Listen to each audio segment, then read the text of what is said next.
Is there a fine line between inspiration and plagiarism? Is it ethical to use somebody else's words or write about their experiences without telling them? And what about if you rewrite your dead friend's manuscript? That is the starting point for Rachel Kuang's new novel, Yellowface. If you're wondering where you might have heard that name before, Rachel Kuang is probably better known by her pen name, RF Kuang, author of some very successful fantasy novels, including The Poppy Wars, and this is her debut literary fiction work. Hence the name change. I'm always interested to see authors change genres. It provides the opportunity for the reader to learn more about both the author and about their own reading tastes. And it's just really interesting to see if good writing transcends genres. Is Kuang successful? Should she stick to fantasy or dump it all together and become a full-time literary fiction author? One night, two former college friends catch up for an evening of drinks and general silliness. June and Athena are both authors. June is struggling. Her mother keeps looking out for real jobs for her, but June needs to be creative. Meanwhile, Athena is successful and is everything June wants to be. Listed for literary prizes, she has best-selling novels. Athena wordlessly pays for their evening out because she is well off. They end up back at Athena's house, where Athena shows June her new manuscript and then challenges her to a pancake eating contest that has tragic consequences. That old trope. If only I had $600,000 every time that plot device was used in a novel. So then the police arrive, Athena is dead, there is no suspicion, pancakes are known to be untrustworthy in that area at that time. Somehow June leaves with Athena's manuscript in her bag, a manuscript that would later form the basis for her next novel. I don't know if Kuang has picked these names intentionally, but let's just quickly discuss them because they're kind of interesting. Athena is a Greek god of both war and of wisdom.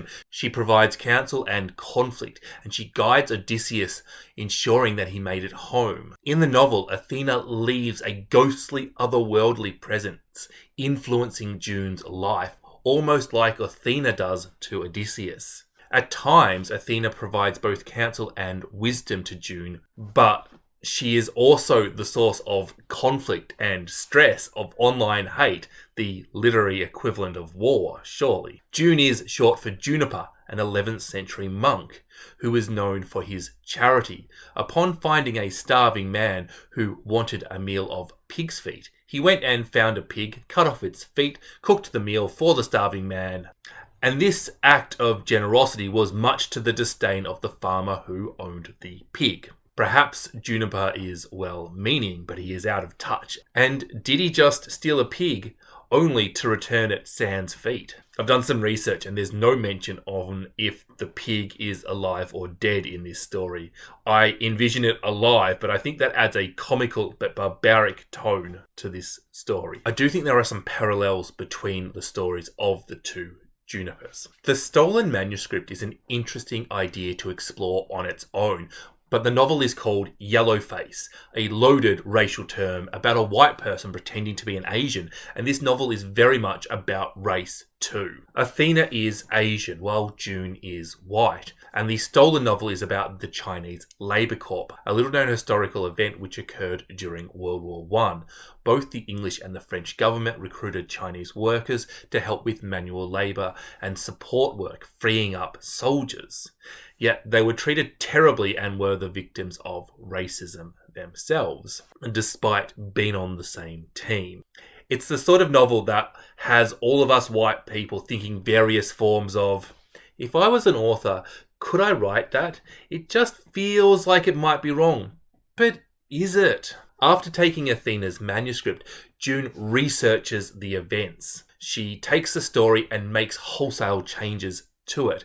She rewrites large sections. She cuts for pacing. Where Athena's story only had cruel treatment of the voluntary Chinese workers, June adds contrast to better highlight the cruelty. Where Athena desires to include countless historical events, June cuts them. She smooths out and perfects any bit of clumsy writing in Athena's manuscript.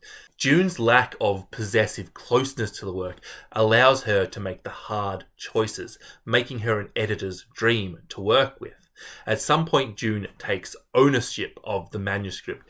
After all, she has put a lot of work into it. Once published, June's novel becomes an instant success, but it comes with the claims of racism, a white author profiting off Chinese pain.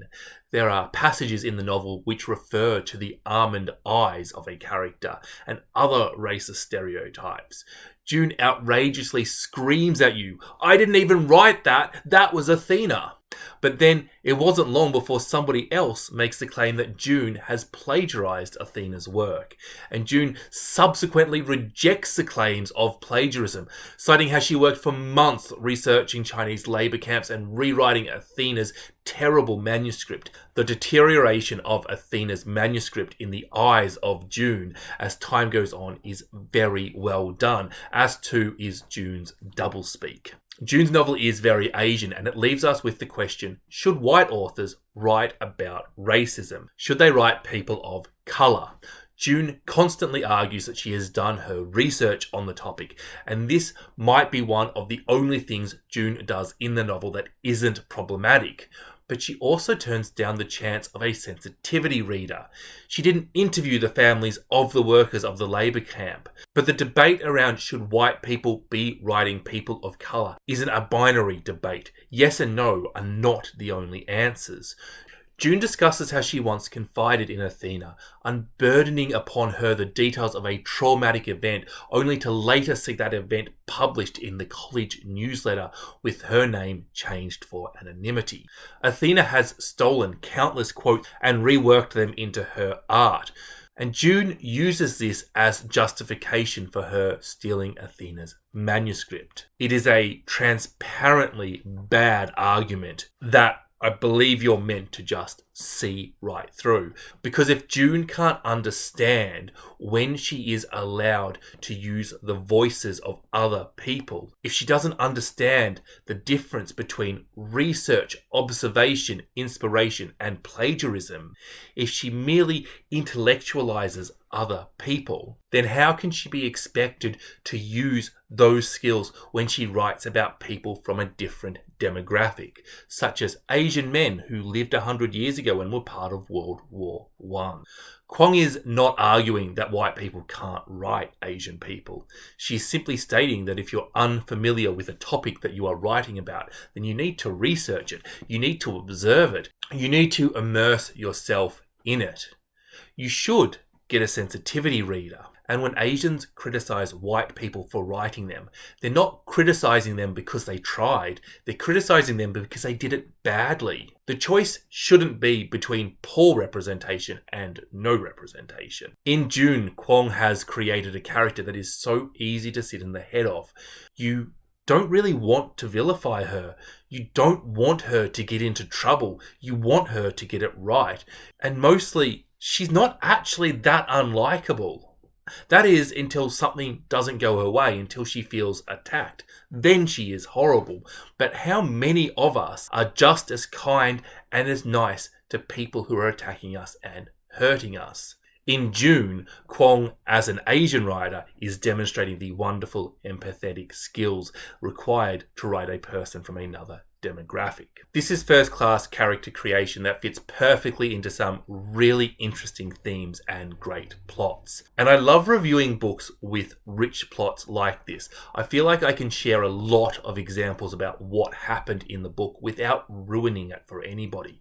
This certainly isn't a book where all the best bits are in the trailer, or in this case, the review. Kuang is consistently exploring ideas around art and plagiarism and wrapping them around issues such as racism, tokenism, and cultural appropriation. She also has one of the best explorations of cancel culture that I have seen in a novel. Publishing, movie rights, book signings, and the online book world all play a part. She looks at book Twitter, Bookstagram, and yes, even booktube.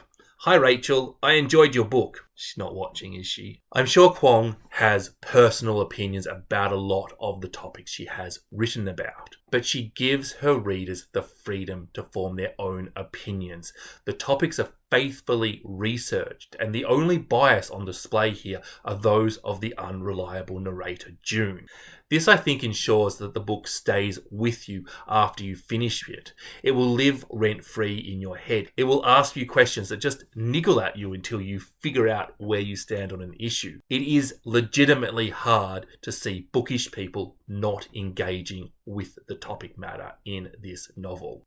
If I can be critical of the novel for a bit, there are a few clunky bits that I hope can be edited out before it is released. In one scene, somebody orders food for June, then afterwards checks with her. "You're still a vegetarian, aren't you, June?"